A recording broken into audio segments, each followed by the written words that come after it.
صلی اللہ علی محمد۔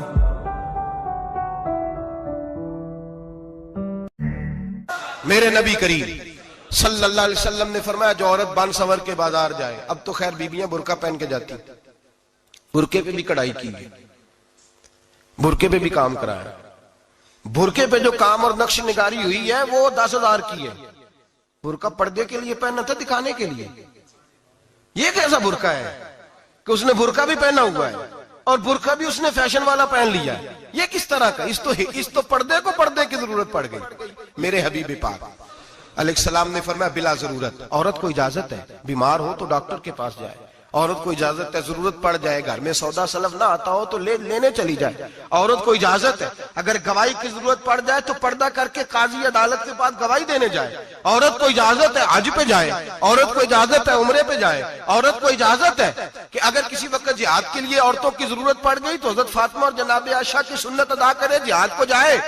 لیکن اگر عورت موج کرنے جائے اور روز کہے وہ دیکھیں نا فلاں پارک میں تھے آپ تو کبھی گئے ہی نہیں، فلاں جگہ تھے آپ کے پاس تو فرصت ہی نہیں، فلاں میری سرگودے والی بہن کا خامن تو روز لے کے جاتا ہے آپ نے تو کبھی توجہ نہیں فرمائی، روز پیغام دیتی رہے۔ میرے حبیب کریم سید عالم صلی اللہ علیہ وسلم نے فرمایا جو بی بی بن سنور کے بلا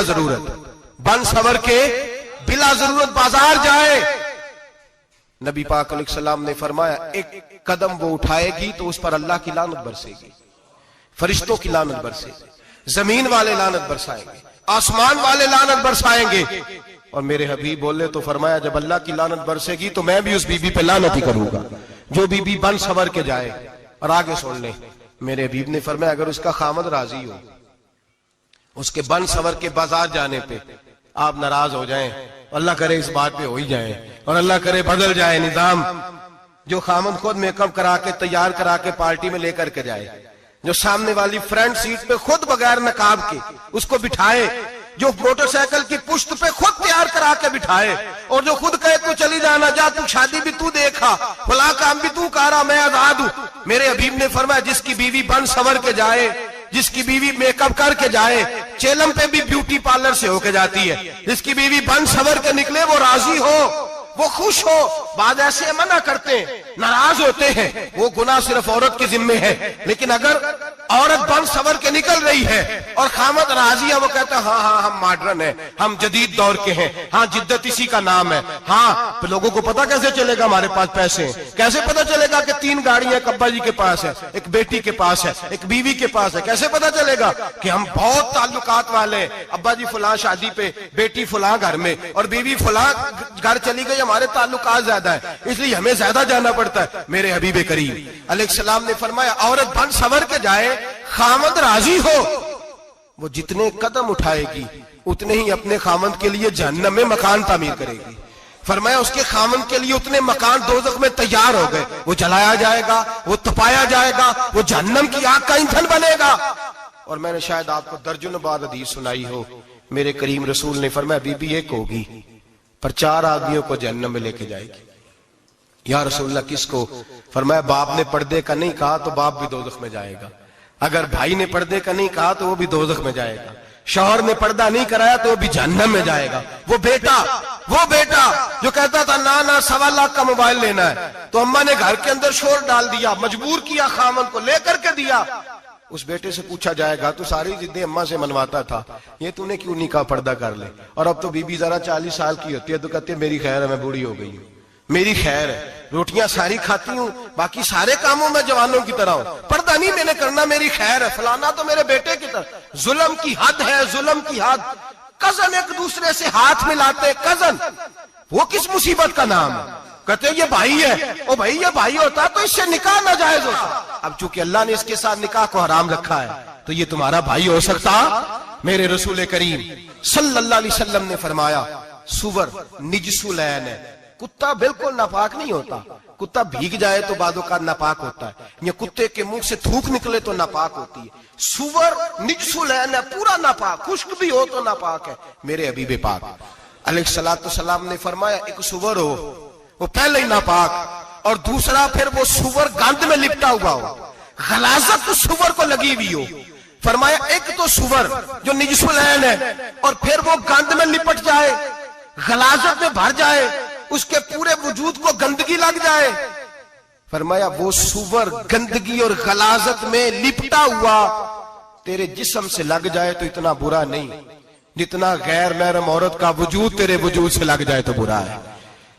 کس قدر تفصیل دی، کہاں سے بات شروع کی اور کہاں میرے نبی نے سکھائی. کزن ہاتھ ملا رہی ہے، کزن کے ساتھ بازار جایا جا رہا ہے، کزن کے ساتھ فلاں کام ہو رہا ہے، کزن کو چچا کا بیٹا بھائی ہوتا ہے. اگر یہ سگا بھائی ہوتا تو اس کے ساتھ نکاح ناجائز ہوتا. خدا را آ جاؤ، لوٹ آؤ، واپس پلٹو دین کی طرف، لوٹو اس تباہی سے نکلو. یہ جو آگ ہے، یہ جو بے سکونی ہے، یہ جو تماشا ہے، یہ لاکھوں کمانے کے باوجود جو بے برکتی ہے، یہ بڑی بڑی فوجوں کے باوجود جو روز میتیں اٹھتی ہیں، یہ جو روز جنازے پڑے جاتے ہیں، یہ جو روز بیٹیاں بیوہ ہوتی ہیں، یہ جو روز ماؤں کے سہاگ لٹتے ہیں، یہ ہماری نافرمانیاں ہیں. ہم دین کے معاملے میں ہم لوگوں نے نرمی شروع کر دی ہے. ہم اللہ اور اس کے رسول سے بغاوت کرنے لگے ہیں. میرے حبیب کریم سید عالم نور مجسم شفیع معظم صلی اللہ علیہ وسلم نے فرمایا زنا صرف شرمگاہ کا نہیں ہوتا. حضور نے فرمایا آنکھیں بھی زانی ہوتی ہیں، کان بھی زانی ہوتے ہیں، زبان بھی زانی ہوتی ہے. بخاری مسلم دونوں میں موجود ہے. صحابہ نے عرض کی حضور زبان کیسے زانی ہوتی ہے؟ فرمایا جو نماز کے باوجود گند بولتا ہے، غلیظ گفتگو کرتا ہے، وہ زبان کا زانی ہے. اور فرمایا جو روز گند دیکھتا ہے وہ جتنی مرضی تہجدیں پڑھے وہ آنکھ کا زانی ہے. اور جو گندی باتوں میں لذت محسوس کر کے سنتا ہے وہ جتنا مرضی روز اٹھ کے مسجد میں جھاڑو دے وہ کانوں کا زانی ہے. میرے نبی نے فرمایا آنکھ کا زنا بھی چھوڑ دو، کان کا زنا بھی، بولیے کان کا زنا بھی، زبان کا زنا بھی. مسند امام احمد بن حنبل اٹھائیے. ایک صحابی نے عرض کی حضور نماز میں دل نہیں لگتا، میرا قرآن پاک میں دل نہیں لگتا، درود و سلام میں دل نہیں لگتا. آمنہ کے معصوم لال نے کیا جواب دیا؟ حضور نے فرمایا جا اپنی نظر جا کے پاک کر لے، اللہ کے نبی کا وعدہ ہے تیرا سجدے میں دل لگنے لگ جائے گا. جا اپنی آنکھ کو طہارت دے، وضو کرا، نظروں کو پاک کر، اللہ کے رسول کا وعدہ ہے تیرا قرآن پاک میں دل لگے گا. جا کے اپنی نظر کو پاک کر، وعدہ ہے تیری زبان پہ درود و سلام جاری ہو جائے گا، اللہ کا ذکر جاری ہو جائے گا. میرے بھائیوں، عورت کا پردہ، عورت کا حجاب دین میں اسی طرح فرض ہے جس طرح نماز فرض، جس طرح روزہ فرض ہے، جس طرح زکوٰۃ فرض ہے، اسی طرح عورت کا پردہ بھی فرض ہے. اگر کسی گھر میں عورت پردہ نہیں کرتی اس گھر کے مکین سارے اللہ کے حضور جواب دے ہیں. میرے حبیب کریم علیہ السلام نے جس عورت کو پسند کیا، جس عورت کی تعریف کی، جس عورت کے بابت میرے نبی نے ارشاد فرمایا، وہ بڑے خوبصورت لفظ ہیں، صاحب احکام القرآن نے لکھے ہیں. میرے حبیب پاک نے صحابہ کی محفل سجائی، مجمع کھچا کھچ مسجد بھر گئی. حضور نے فرمایا بول کے بتاؤ خیر النساء کون سی ہے، عورتوں میں سب سے اچھی بی بی کون سی ہے، بول کر کے بتاؤ. حضرت صدیق اکبر سے لے کر مولا علی تک، حضرت علی سے لے کر جناب بلال تک، حضرت سلمان فارسی سے لے کر عبداللہ مزنی تک بھرا پڑا ہے مجمع. حضور نے فرمایا بولو سب سے اچھی عورت، سب سے اچھی عورت کون ہوتی ہے؟ ایک صحابی کہنے لگے حضور جس کی نماز قضا نہ ہوئی ہو. فرمایا وہ بھی اچھی ہے پر تم میری مراد کو نہیں پہنچے. ایک نے کہا حضور جو خامد کی تابع دار ہو. فرمایا وہ بھی اچھی ہے پر تم میری مراد کو نہیں پہنچے. ایک صحابی نے کہا یا رسول اللہ جو پاک دامن ہو. حضور نے فرمایا تم میری مراد کو. حضرت علی فرماتے ہیں جب سب کے جواب غلط ہو گئے تو میں، قد میرا چھوٹا تھا، میں پیچھے بیٹھا تھا، میں گردن جھکا کے پیچھے سے نکل گیا. سیدہ طیبہ طاہرہ حضرت فاطمہ الزہرا رضی اللہ تعالی فرماتے ہیں بی بی صاحب کے پاس پہنچا. میں نے کہا فاطمہ حضور نے سوال کیا ہے. تو حضرت فاطمہ بھی گویا مسکرا کے کہنے لگی علم کے شہر کے دروازے تو آپ ہی ہیں، تو آپ یہاں آ گئے. کہا حضور نے سوال کیا ہے اور مجھ سے لے کر ابو بکر عمر عثمان غنی تمام کو کسی کو جواب نہیں آیا. حضور نے پوچھا بہترین عورت کون ہوتی ہے، بہترین خیر النساء، بہترین بی بی کون ہوتی ہے؟ تو حضرت سیدہ فاطمہ کہنے لگی علی بڑی سادی سی بات تھی، سادی سی بات تھی، سمجھ نہیں آئی؟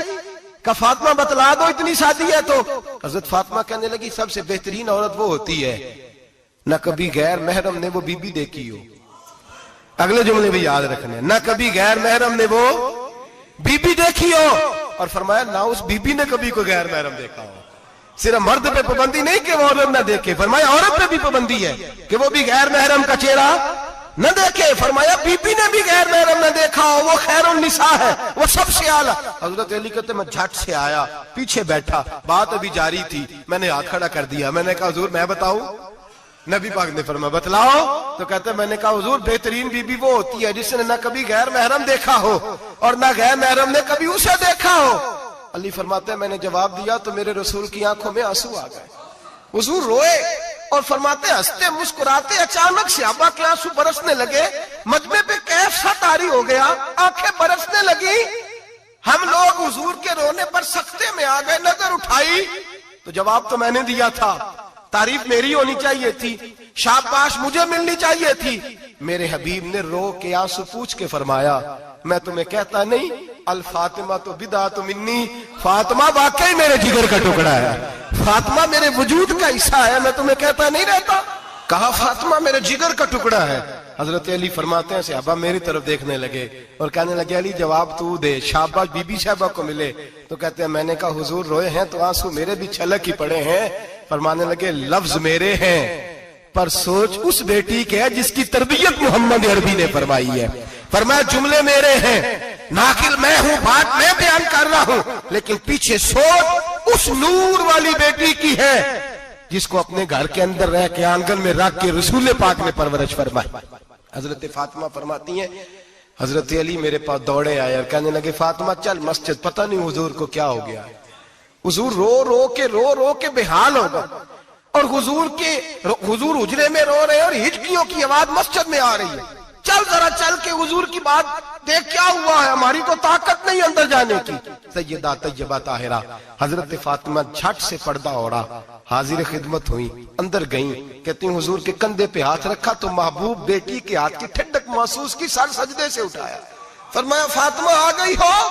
حضور آئی. فرمایا چل بیٹی تو بھی ہاتھ اٹھا اور میری امت کی بیٹیوں کے لیے دعا مانگ. چل تو بھی ہاتھ اٹھا میری امت کی بہنوں ماؤں کے لیے دعا مانگ. محبوبہ کیا ہوا؟ میرے حبیب نے فرمایا رات مجھے دکھایا گیا ہے دوزخ میں کچھ بیبیاں ہیں, ان کے بال فرشتوں نے باندھے ہوئے ہیں اور انہیں گرز مار رہے ہیں, وہ چیختی چلاتی ہیں اور مدد کے لیے پکارتی ہیں, وہ بڑی تکلیف میں ہیں. تو بی بی صاحب عرض کرتے ہیں یا رسول اللہ ان کی غلطی کیا ہے؟ تو میرے نبی نے فرمایا وہ باریک دوپٹہ اوڑھتی تھی, وہ باریک دوپٹہ اوڑھتی تھی, ان کے بال چمکتے تھے, غیر محرموں کی نظر پڑتی تھی, انہیں دوزخ میں سزا ملے گی, وہ چلائیں گی چیخیں گی, ان کی مدد کو کوئی نہیں پہنچے گا. چل تو ہاتھ اٹھا دعا مانگ. حضرت فاطمہ امت کو پیغام دیتی ہیں پردہ اوڑھ لو, حجاب میں آ جاؤ. حضرت سیدہ زینب حضرت فاطمہ کی وہ لخت جگر جو میدان کربلا میں امام حسین برابر کی شریک رہی سیدنا امام حسین کے ساتھ. یحییٰ بن معین کہتے ہیں میں 15 سال تک حضرت زینب کا پڑوسی رہا ہوں. 15 سال, گھر برابر ہوتا ہے نا, بندہ بی بی دیکھ ہی لیتا ہے. وہ بی بی کبھی پردہ ڈال کے جا رہی ہے دوائی لینے, کبھی نظر آئی جاتی ہے. کہتے ہیں 15 سال میں سیدہ فاطمہ کی بیٹی کا پڑوسی رہا ہوں. میں نے کبھی برقعے میں چھپی ہوئی زینب بھی نہیں دیکھی, برقعے میں چھپی ہوئی زینب بھی کبھی نہیں دیکھی. حضرت عبداللہ بن جعفر طیار جناب علی المرتضیٰ کے بھائی تھے, ان کے بیٹے کے ساتھ ان کا نکاح ہوا تھا, بیمار ہو گئی. تو حضرت عبداللہ کہنے لگے زینب چل تجھے حکیم کے پاس لے جاؤں, طبیب کے پاس لے جاؤں. تو حضرت زینب کہنے لگی آپ جائیے میرا حال بتا کے دوائی لے آئیے. تو حضرت عبداللہ جعفر طیار کہنے لگے شریعت میں گنجائش ہے ڈاکٹر کے پاس جانے, حکیم کے پاس جانے کی گنجائش ہے, تو چلتی کیوں نہیں؟ تو حضرت زینب کہنے لگی شریعت میں گنجائش تو ہے پر عبداللہ میری مجبوری یہ ہے کہ میں فاطمہ کی بیٹی ہوں. شریعت میں گنجائش تو ہے پر میری مجبوری یہ ہے کہ میں حسین کی بہن ہوں. شریعت میں گنجائش ہے پر میں حسن کی بہن ہوں. شریعت میں بڑی گنجائش ہے پر لوگ مجھے محمد عربی کی نواسی کہتے ہیں.